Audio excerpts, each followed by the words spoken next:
নমস্কার বন্ধুরা, কেমন আছেন সবাই? আজকে আমি ছোট ছোট বাটা মাছের ঝাল করে দেখাবো। এখানে আছে ছোট ছোট বাটা মাছ, কেটে পরিষ্কার করা আছে, নুন হলুদ মাখিয়ে দিয়েছি। এরপর আমি কড়াইতে সরষের তেল গরম করে মাছগুলো ভেজে নেব।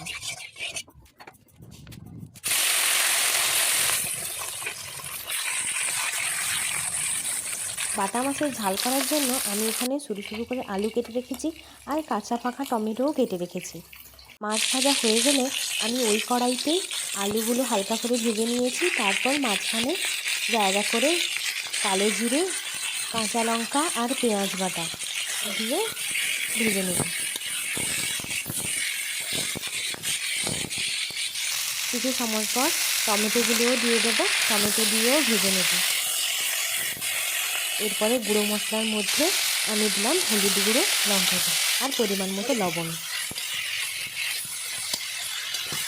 কিছু সময় কষিয়ে নেব ভালো করে, যাতে টমেটোর কাঁচা গন্ধটা না থাকে। কষানো হয়ে গেলে আমি জল দিয়ে দিলাম।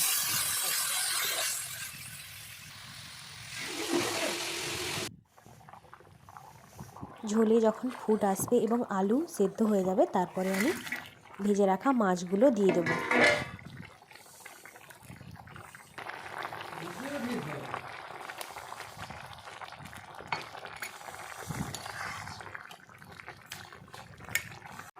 এরপর আমি সর্ষে বাটা দিয়ে দিলাম। সর্ষে বাটা দিয়ে আর বেশি সময় ফোটাবো না। এরপর আমি কাঁচা সর্ষের তেল দিলাম, তেল দিয়ে নামিয়ে নিলাম।